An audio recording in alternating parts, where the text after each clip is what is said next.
Hello and welcome to Skool News. Yeah, so webinars are here. Let's go. This feature is live right now, and I'm going to give you a little demo.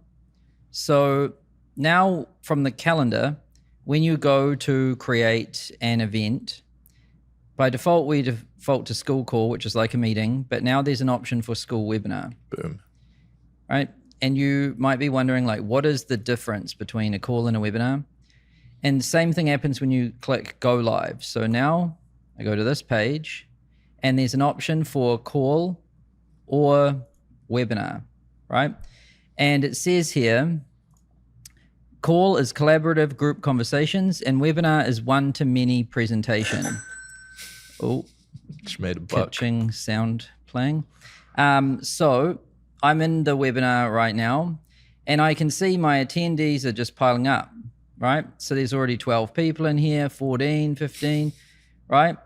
Oh, someone's... Look at those reactions. So people are in the webinar and people are reacting Oh, no. and people are chatting. So this is the difference between a webinar and a call. A call is like everyone's got their video and audio on, right? Yep. It's like Google Meet, Zoom, whatever. Anyone can speak. Better for small groups, yeah. But a webinar, like let's say 1,000 people are going to show up, or even 100. It gets kind of unruly with the grid. Yep. So yeah, this is the main difference. People can't speak, people can't turn on their video, but they can chat, they can react. And then I can pull someone up from the audience, like Claire. I can go allow video. Oh, and I can also go allow audio. And then Claire will turn it on her side. And then she will appear, right? So now I can have a conversation with one of the people, one of the attendees. Hey, none of that. And like basically pull them up on stage essentially. And then, you know, put them, I can disable video and then it goes back to just us, right? Yep. So this way you can have a lot of people on and you can pull people up onto the stage and then they can go back. Or you could have a group of people up, like you could have 4 or 5, whatever. Yeah, so that's the difference between a webinar and a call. Yep. Small groups won't need this. Big groups will probably want this. Yeah. And you probably already seeing new reactions are live. Oh, the reactions are so much better. So this happens for both webinars and calls. We improved it. So you can see everyone can just, you know, basically spam the reactions. It's so fun. Yeah. And we'll see if this is a good idea or not. It might get distracting, but we'll see how you guys like it. So yeah, the webinar feature is live and the new reactions are live for both calls and webinars. Amazing. Now, some people might be wondering how many people can show up to 10,000. If anyone hits that limit, that's impressive. That's very impressive. And this is on calls and webinars, by the way. Crazy. But this would definitely be out of control on a call. But on a webinar, it would be fine. Yeah. And this is a pro-only feature. So if you're on like hobby, so if I go to my hobby group here and then I go to start a webinar, it pops up that you need to upgrade to pro. Now, first of all, we think that this feature is really only needed by pro or more pro groups because you only really need to do a webinar when you've got a lot of people attending. Yep. Right? And when you're small, it's better to do calls because you can see everyone's face. Yeah, they're more intimate. It builds the community more. Yeah. The other thing is that, you know, it's expensive to just allow this, right? And if you want to compare it to something like here's Zoom's pricing for webinars, right? Yeah. So, you know, for 1,000 attendees, it's like $340. Yeah. But what about 10,000? Well, it's like $5,000 a month. $5,000 a month. And that's not even plus. Like, what about this one? Oh my goodness. Imagine dropping $12,000 a month. So,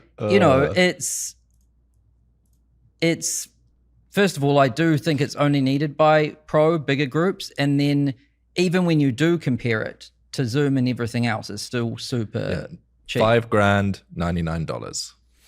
Yeah. And we will continue to improve the live streaming features, which is like webinars and calls. So as you're trying it out, share what you think in the Skoolers community. And yeah, some of the things that are currently in the pipeline, less black space in the call. We know we want to maximize the video size, right? Yep. When you're screen sharing, when other people are on, all of that should be mostly video. And that should reflect in the recordings too. And we also know people want to be able to pin more than one person. Right now you can, but only one person's spotlighted. So soon you should have multiple people spotlighted. So all of these things are coming, and yeah, we'll just continue to improve these features. Let's go. Then a little bit of news. Hormozi and Logan Paul talk about Skool. Let's see this. So I'm co-founder of Skool, which is a software platform for people to start businesses online, communities, etc. And so that company's very big. We have 17 million users, and like it's growing very quickly. That one's big. Yeah. So people can start their own version of spreading knowledge. Right? Sure. That's creators. So anybody, interesting. You've taken what you've figured out works. You made it work for you, and then you made it so everyone. You democratized what you did, and everyone can do it. Yeah. By selling what they know. Whatever they know. That's it's cool. It's like really mom's cool. making jars. Like, you have a group on how we do jars and pickling stuff. And like, there's everything under the sun. Like, there's a school for it. Pickles. I mean, there's hundreds of there's so many like communities. Because pickles start as cucumbers. Yeah. Everyone starts like, does their own thing. Like, there's a crocheting community that like, there's just, I mean, it's everything. It's whatever you like, everyone assumes it's like, oh, is it like, is it crypto and B2B? It's like, not really. The other half is just consumers doing like consumer stuff. Like, there's BMX groups. There's, there's everything you can think of. Could I make a school on Pokemon cards? Yeah, 1,000,000%. Really? There's probably already like 20. Yeah. That's a super that would be a super community friendly. How much was the domain Skool? Because it's with a K. God, that's such a strange moment. Yeah. That's so cool. So that's cool to see. Yeah, I can't even believe that happened. Skool's going more mainstream. And Hormozi made an error too. We've actually got 18 million users, not 17 million. And here's a throwback to when we hit our first 1 million. But before we show you that one, here's a throwback to when we hit our first 348 active users. We're all like, holy shit, look at this. Whoa, man, that's more than double from yesterday. So, everything starts small. Yep. 2020. Then here's the first million. It's on our careers page right here. Whoops. All right, start from the start. Oh man. Oh, so close. That's so beautiful to look at. I know. I took a screenshot. Yay. Let's go. Yeah. We definitely need to update that video. We're now on it's currently on our 18 careers page. People might think we only have 1 million users. Yeah, we should update that. But it's still cool. Very cool.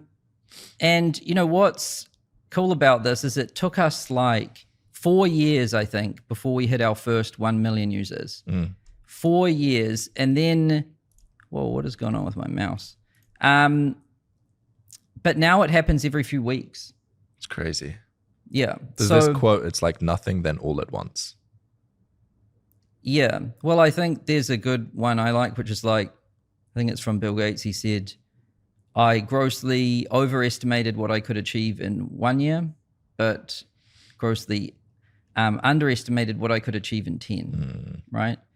Like often people overestimate what they can do quickly, but underestimate what they can do with some time. Very true. And so, it took us how long to even get 300 users? And now, every few weeks, it's like an extra million and going faster. And on this kind of theme, here's a good tip and a post from the community about not overthinking it. So it's from JP Bristol, and he says, I just launched my group, seriously overthought it, blah, blah, blah.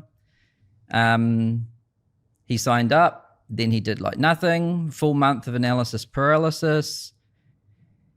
Can he start it? More procrastination. And then today he quit, hesitating, and just decided to do it. Boom. And this is where it all starts, honestly. You just need to do it. You need to start. And it all actually starts with your belief.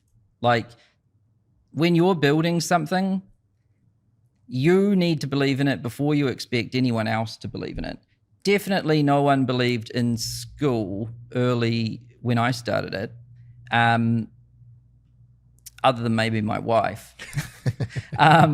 But it was, yeah, like I would even tell the idea to people and some people would be like, yeah, you're an idiot, basically.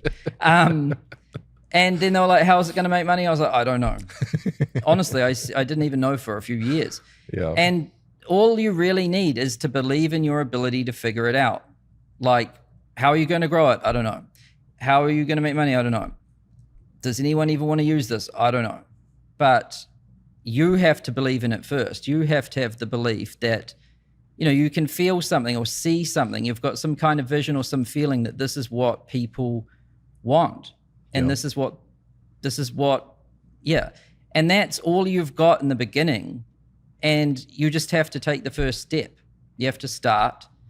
And then momentum starts to gain along the way. And then a few weeks is crazy how much progress you can make versus the beginning. Mm. Yeah. How do you get that belief?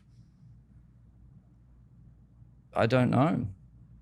Well, if you don't believe in it, I would ask yourself why. Because then at least you know why you don't believe. Mm. And then if those reasons are super good, then maybe you're right. Mm. maybe you should like find something else, right? But you have to kind of go through those things. And oftentimes the reasons that you don't believe, when you actually write them down, you'll realize that they're stupid reasons. Like someone told me I couldn't do it, or something that isn't grounded in reality. Although a lot of this, we're talking about things very like logically. I think in the beginning it's not so logical because it's more like actually just a feeling. Because yeah, in the beginning I believed this was going to work, but I had no idea how it was going to make money, how it was going to grow, if people would use it. So like logically it didn't make sense, but there was just some feeling there or belief that this is what I should do. So yeah, I think people do, it's analysis paralysis, like this guy said. He should, if he really feels like this is something that he should make, he should do it, and then he'll find out fast enough and then go from there. Does that make sense? Yep. Now, here's some advice from Calvin. Host your own school meetup. Don't be afraid. There's a real theme to today's episode. Don't be scared. To host your own meetup, even if only a few people show up. Let's see what he has to say. What's up, schoolers? With this video, I want to give you some inspiration to host your own school meetup. Even when you think not many people will show up, no worries. Then start your first meetup with just 2 friends and enjoy the evening. And next time, maybe 4 people are there. And after a while, you get more people with, you will get great people and all are happy like today. In our meetup here in Germany, not many people are here. But it doesn't matter. We can sound like many people right now.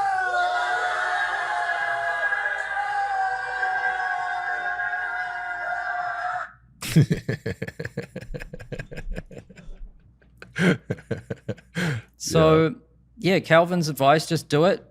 Meeting people in real life is a great way to build your belief. Yes, 100%. Because if you meet someone, you're like, this person's real, he's not weird.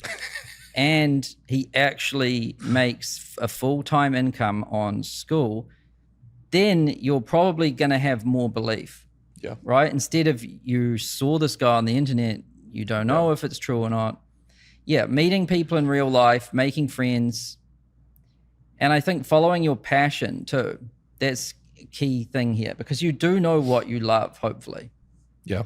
Yeah, I've noticed that beliefs are contagious. You get the beliefs of the people around you. So if all of the people around you are in traditional careers, then it is easy to have the belief that it's not possible to start a school. Whereas if you meet up with people who have a school, who are successful on Skool, then their beliefs are contagious and will be passed on to you. Yep. So that's it for today. Webinars are here. Try them out. Let us know what you think. We'll see you next week. See ya.